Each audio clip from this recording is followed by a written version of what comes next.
Hagayya soddoma bara 1996 Oromoon goota jabaa tokko of biraatii dhabe.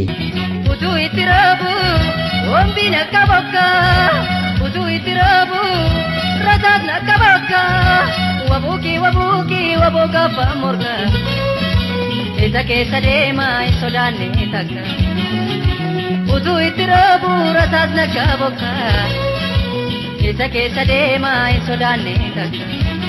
Weellisaa Eebbisaa Addunyaa ashama akkam jirtu kabajamtootaaf hordoftoota qophii Oromiyaa 24 dhaloonni bara baraan seenaa Eebbisaa Addunyaa fi Hacaaluu Hundeessaa akkanumallee gootota falmataa mirga namummaa Oromiyaa fi Oromoof qabsaa turan gonkumaan dagatu. Guyyaa har'aas seenaa Eebbisaa Addunyaa waggaa 24 booddee hagayya 30 bara 2020 kunoo isiniin jedha. Eebbisaa Addunyaa weellisaa jabaa akkanumallee qabsaa fi falmataa mirga namummaa saba Oromoo ture. Seenaa isaa keessatti kan inni uummata Oromoo biratti ittiin beekamu keessaa tokko walleessaa kan gootummaa faarsuu fi deeggarsa olaanaa adda bilisummaa Oromoof yookiin dhaabbata Oromoon reesaa akka ofiin murteeffatuuf bu'uureffameef taasisaa turenidha. Eebbisaan kan dhalate naannoo Oromiyaa godina Qeellam Wallaggaa magaalaa Dambidolloo keessatti yeroo ta'u maatii isaaf illee ilma hangafaa yoo ta'u bolaawwan dhiiraa 2 fi durba 3 qaba ture. Eebbisaan uumama isaan nama kennaa addaa qabuu fi hawaasa keessa jiraatu keessatti dargaggeessa kabajamaas turedha. Umriin isaas akkuma barnootaaf ga'een mana barumsaa seenee barnoota isaa sadarkaa tokkoffaa mana barumsaa Oliiqaa Dingilitti barachuun kan sadarkaa lammaffaa immoo godinuma Qeellam Wallaggaa keessatti baratee xumure. Qormaata biyyoolessaa fudhatee waan darbee tureef yuunivarsiitii seeneellee barachuudhaaf qophaa'aa ture. Haa ta'uutii bara 1991 akka lakkoofsa Awurooppaatti otuu Eebbisaan Ramaddii yuunivarsiitii eeggachaati jiru humnoonni ABO Abuut yookiin TPLF fi adda waa'iin mootummaa dargii kufsanii baruma sana magaalaa Eebbisaan Addunyaa keessa jiraatu magaalaa Dambidolloo keessatti addi bilisummaa Oromoo buufata waraanaa guddaa tokko dhaabbate. Yeroo sanatti Eebbisaan haalli jireenya uummata Oromoo gabrummaa keessatti kufee kan jiru ta'uusaa waan hubatee jiruuf akkanumallee barbaachisummaa Oromoon reesaa ofiin murteeffachuu qabutti waan amaneef deemee adda bilisummaa Oromootti makame.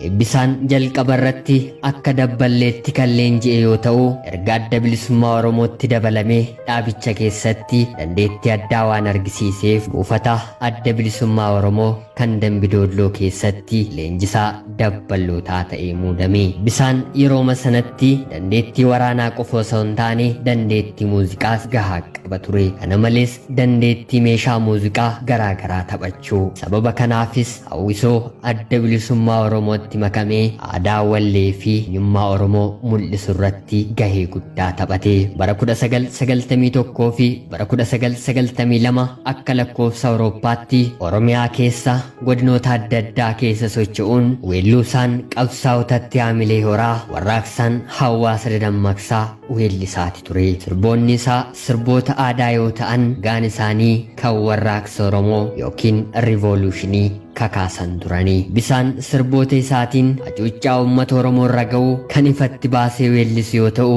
karaa ittiin uummanni Oromoo mirga isaaf gaafatu haala ittiin falmatus ni barsiisa ture.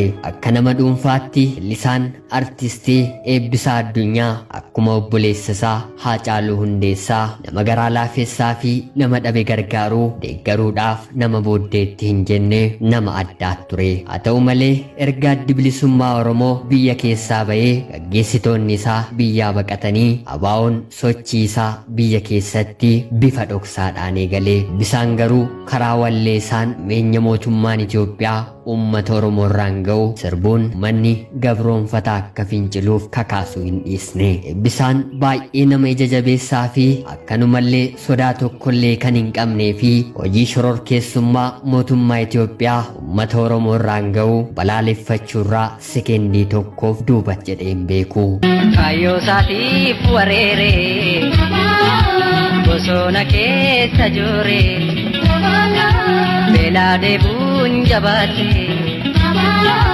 uummata dammastite. Beela deebote waan nyaatuuf dhabee akkaneen raanfadhu waan keessa darbee. deeggarsaa fi jaalala waraana bilisummaa Oromootiif qabus amma dhumaatti wallee fi gootummaa isaan agarsiisuu jabeesseetti fufee sababa eebbisaan ija jabeessa ta'ee fi faanifatti ajjeechaa fi sarbamuu mirga namummaa mootummaan Itoophiyaa uummata Oromoo irratti raawwatu hadheeffatee balaaleffatuuf sirna garboonfataa yeroo sanaatti eebbisaan dhibee hamaa fi mataa dhukkubbiitti ta'e kanumarraa ka'uun dhiibbaa eebbisaan gama wallee isaatiin mootummaa irratti dhiibbaa uumuu eegaleen qiyyaafannoo mootummaa keessa akka galu isa taasise akka Oromoo Support Group Press Release Number 70 jedhutti nama umuriin ganna 26 kan ta'e hiriyaan eebbisaa addunyaa mootummaan akka isaan hordofaa fi to'achaa akka jiru hubate yeroo hedduus eebbisaa addunyaa bakka waltajjii garaa garaatti kan geessaa tures hiriyaasaa kana ture akka gabaasa Oromoo Support Group Press Release Number 40 jedhutti kan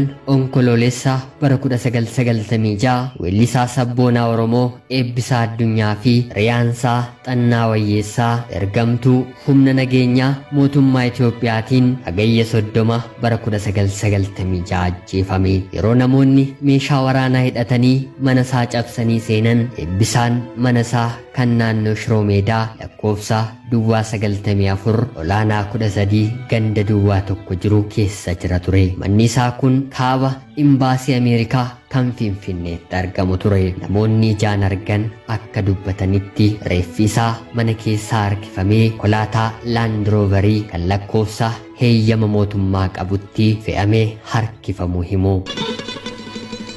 Gaagurree onsee taane bookeen nutti galte ka ilma dabeessaa taane ilmoo dabeessaa taane gadeen nutti dhabde ka dinnichi baasaa bade lafa keessa toofa namni biyya isaa lolle kana jeeseen dibannee numa keessa tuufafa ani soonan ejjeerra meeni soonan ejjeerra ajitaa dinnoo taatullee meeni soonan ajjeessa shaniif jaa taatullee 11 taatullee. Ergamtoonni mootummaa warri isaa ajjeesan jalqaba namoonni daandii akka gadi lakkisuun manatti galan erga taasisanii booda namoonni manatti galanii kun kahaa rasaasaa dhagahanii yogguu manaa gadi bahanii ammas akka gara manaatti deebi'anii ergamtoota kanaan ajajamanii reeffi isaas konkolaataa duubatti hidhamee lafarra gututamee guyyaa itti aanus reeffi eebbisaa hospitaala Minilik kutaa reeffaa keessatti argamee erga eebbisaan ajjeefamee boodas maatiin eebbisaa rukuttaa mootummaa keessa galuun ergamtoota dhaadaa u'oo kan Dambidoollootiin hacuuccaa fi miidhaa baay'eetu isaan irratti geessifame keessumaa obboleessi isaa Shannaa ergamoota wayyaaniitiin miidhaa guddaatu irra gahee lubbuu eebbisaatiif boqonnaa hawwaa isaatiif immoo biyyeen itti salphatu jechaa qophiin guyyaa har'aaf isiniif qabadheen dhiyaadhe kana fakkaata qophii gara biraatiin hanga walitti deebinutti turtii gaarii. Noo hin beekamnu alaagaadhaani noo Oromoodha haa nu beekani warra baassobaa noon gabroomsani laamu arrabaa.